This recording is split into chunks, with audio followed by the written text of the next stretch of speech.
Bonjour les amis, j'espère que vous allez bien. Alors, on se retrouve aujourd'hui pour un Dessine avec moi, un Draw with me.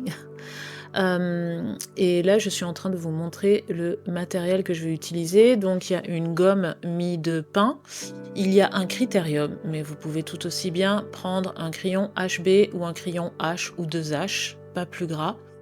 Et puis j'ai aussi une gomme de précision, mais vous allez voir que je ne vais pas tellement l'utiliser. Et le but là, c'est pas vraiment de vous montrer un tutoriel de dessin, mais plus de vous montrer comment moi je dessine quand je suis seule et que je passe pas par les formes, on va dire, géométriques de construction. Donc là, vous voyez que je débute avec un trait extrêmement léger, où on voit à peine à me placer des repères, c'est-à-dire que j'essaye de visualiser l'image sur ma page blanche et je me mets comme ça des repères. Ces repères sont pas forcément hyper exacts au début, même si, je vous cache pas, je commence à avoir l'habitude, donc on va dire qu'ils sont pas non plus complètement faux. Je fais pas un museau hyper allongé, hyper pointu. Même si je l'avoue, vous le verrez, ma lionne sera un petit peu plus maigre que sur la photo de référence.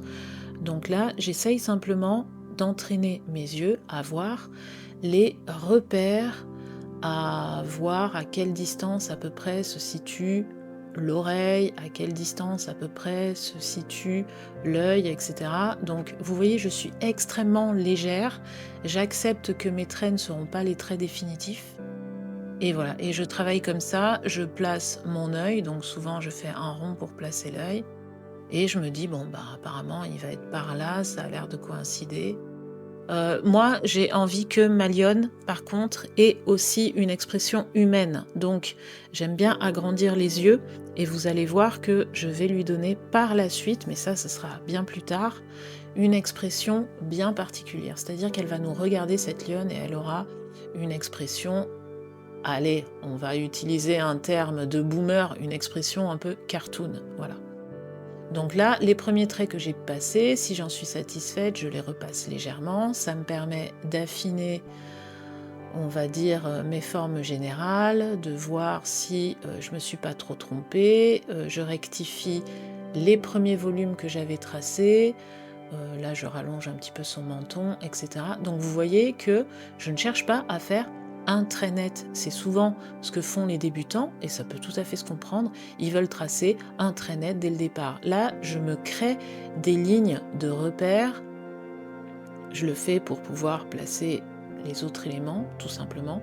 Je retravaille toujours cet œil, parce que pour moi, l'œil, c'est quelque chose hyper important pour l'expressivité de mes animaux lorsque je les dessine. Et voilà, et je vais venir comme ça tracer on va dire, les reliefs du visage de cette lionne. Là, l'espèce de rouflaquette qu'elle a sous le menton, et voilà. Donc j'essaye de me trouver des repères, de les placer, je vois si c'est bien équilibré dans mon image, si chaque élément a l'air d'être positionné à peu près correctement. J'ai remonté l'oreille qui est vers nous, essentiellement par un choix d'esthétique, parce que je préfère qu'elle pointe, même si du coup c'est certainement pas juste, puisque la photo est juste, mon dessin je le traficote, j'en fais un petit peu ce que je veux. Donc voilà, j'ai préféré faire dépasser légèrement son oreille, c'est un choix purement esthétique. Donc là j'essaye de placer le reste de son corps, toujours en essayant de marquer les plis de la peau, parce que ce sont ni plus ni moins que des références visuelles, comme pour un paysage. Et voilà, et je continue donc à la visualiser un peu en 3D sur ma page, et il y aura certainement des modifications. J'ai vraiment tout laissé, les erreurs, les retouches. Là, ça fait un petit moment que j'ai pas refait de croquis au crayon. J'étais énormément dans la reprise de croquis que j'avais déjà fait et dans la mise en couleur pour un projet d'album illustré.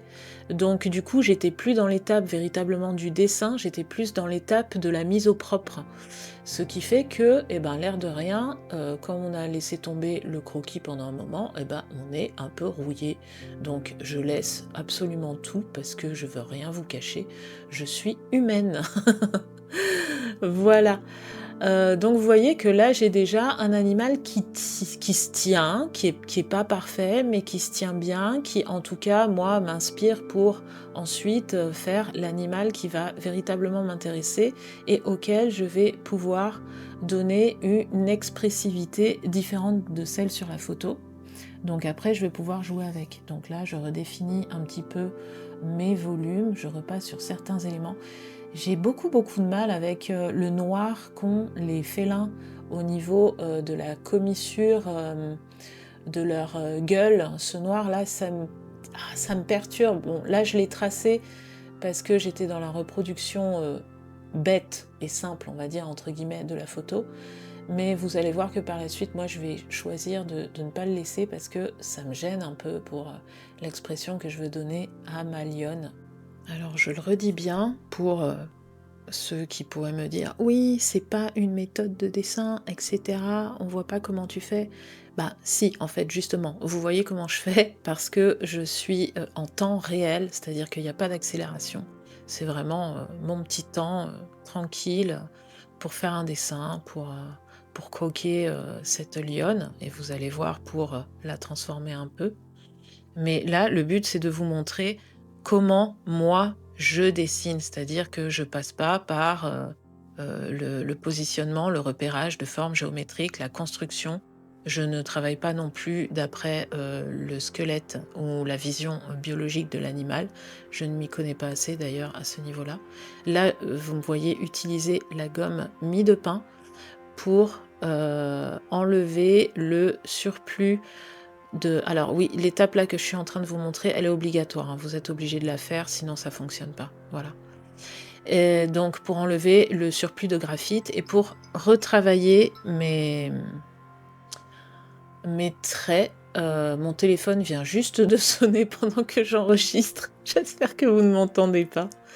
Donc vous voyez que j'enlève le surplus de graphite et je vais pouvoir comme ça retravailler mon dessin cette fois-ci en allant un petit peu plus dans la description, dans la... Oh là là, je vais y arriver en allant un petit peu plus dans la redéfinition et dans les détails. Donc là, le but, comme je le disais, c'est vraiment de vous partager ici ma manière personnelle de faire un dessin quand je suis chez moi toute seule. Donc là, on n'est pas du tout dans un cours académique, c'est simplement ma méthode, mais du coup, c'est même pas une méthode parce que c'est quelque chose qui est naturel chez moi. Et je peux me permettre de dessiner comme ça parce que j'ai un peu l'habitude et que j'ai déjà une vision des volumes. Mais pour les gens qui débutent, on est parfois obligé de passer par la création de volumes, voire même de reprendre l'image de référence, de tracer sur l'image de référence des volumes repérables et ensuite de passer au dessin.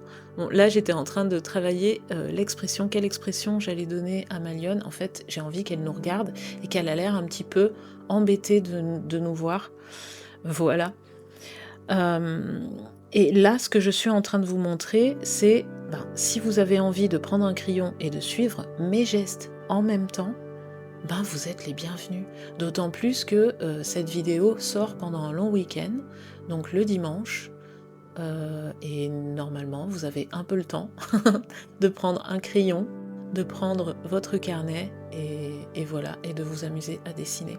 Alors, comme la vidéo suivante d'ailleurs doit être, cette fois-ci, elle sera, on va dire, un petit peu plus tutoriel, la vidéo suivante, puisque je vais vous montrer comment je fais une mise en couleur en mix média, c'est-à-dire d'abord en utilisant l'aquarelle et ensuite en utilisant, je pense, les Neocolor 2, c'est-à-dire, pour faire simple, si jamais vous n'avez pas des Neocolor 2 de Caran d'Ache, déjà c'est une erreur.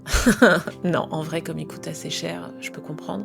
Mais voilà, en utilisant soit des crayons de couleur, mais comme je vais mettre du clair sur du foncé, je vous conseille plutôt du coup éventuellement des pastels à l'huile, ou alors si c'est des crayons de couleur qui vraiment sont très gras pour pouvoir bien marquer.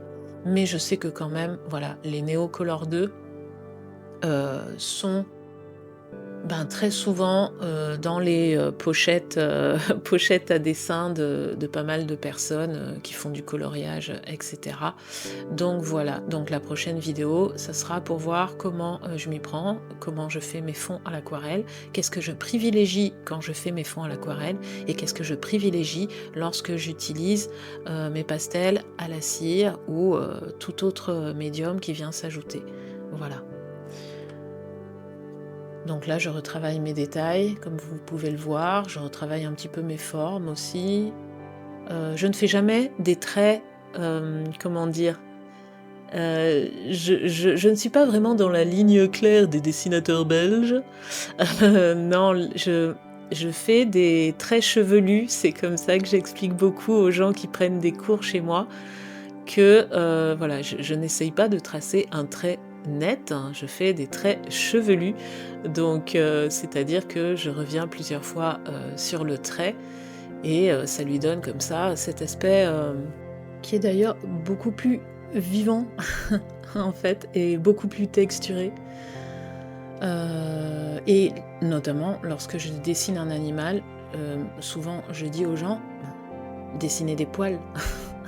Un animal, ça a pas, des surfaces qui sont, toutes lisses. Même notre peau d'ailleurs, même nous qui sommes tout nus, quasi sans poils, sauf certaines personnes qui peuvent avoir des poils, mais bref, on va pas aller dans ce sujet-là. On a rarement, ben, pour nous délimiter, des lignes, hyper, hyper droites quoi. Donc voilà, mes traits sont toujours chevelus ou poilus ou comme vous le souhaitez. Donc là, je me base un peu sur, son espèce de pommette, voilà, j'essaye de la matérialiser parce que ça, c'est quelque chose qui plus tard, avec la couleur, on jouera sur, les ombres à ce niveau-là. Je retrace un peu les oreilles et cetera et bref, voilà, donc je reprends les traits qui ont été très légèrement,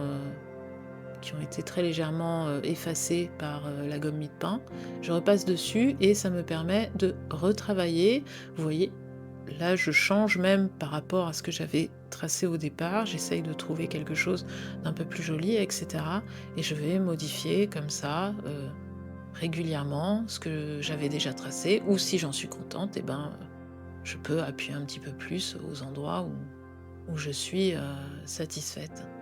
Donc voilà, cette lionne qui nous regarde et qui est un petit peu embêtée de nous voir et on pourra d'ailleurs jouer sur ce regard. Donc vous voyez bien que je lui ai agrandi l'œil parce que, bah, le but ça va être, de jouer justement sur cette expression après avec la couleur et j'ai envie aussi de lui faire légèrement entrouvrir la gueule, mais à peine, voilà. Donc bah, je pense que là, je vais vous laisser avec un tout petit peu de musique, donc hésitez pas, tracez en même temps que moi, vous pouvez remettre la vidéo si vous en avez envie. Et ah si, et une dernière chose, si quand même, ça il faut que je vous le dise, comme quoi vraiment cette vidéo, elle est faite de manière très, très naturelle. Parce que là, mon blablatage, j'aurais pu le couper, mais non, je le laisse. Donc oui, là, je vous montrais que j'avais vraiment augmenté les yeux. Je vous conseille en carnet de prendre un carnet qui va être OK pour l'aquarelle, puisqu'on va faire des fonds à l'aquarelle, d'accord? Donc bon, je vous dis plus de marque ou quoi que ce soit, chacun fait selon son budget, mais du coup, choisissez un papier qui est fait, qui est OK pour l'aquarelle. On va pas faire une aquarelle hyper détrempée, hein. On va faire une aquarelle d'illustration. Je vais essayer d'y penser la prochaine fois et de pas travailler sur du papier détrempé exprès pour respecter si vous, vous en avez pas et que vous voulez faire avec moi. Mais voilà, moi par exemple, alors je le répète très souvent, je répète toujours la même chose. Donc moi ce que j'ai là, c'est un carnet au format A4 de la marque Hahnemühle, que j'aime toujours autant dire. Et ce papier, c'est un papier 200 grammes et qui est considéré comme du papier aquarelle. Voilà, et ce n'est pas leur gamme de papier coton, c'est-à-dire que ce carnet-là est déjà pas donné, mais leur gamme de papier 100% coton 300 grammes, il est encore plus cher.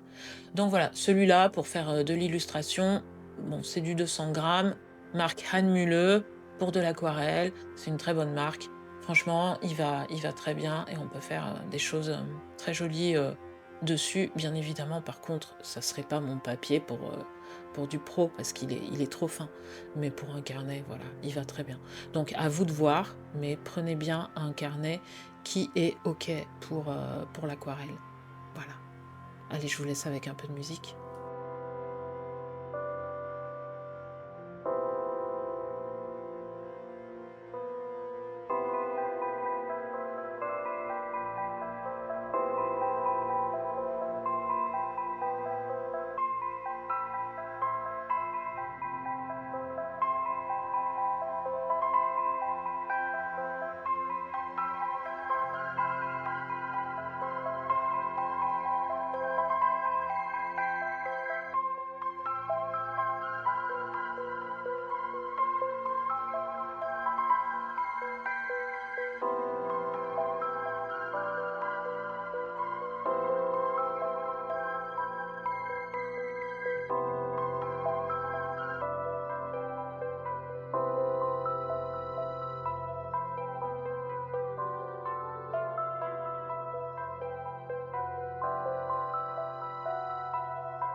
Et voilà les amis, j'espère que ça vous aura plu.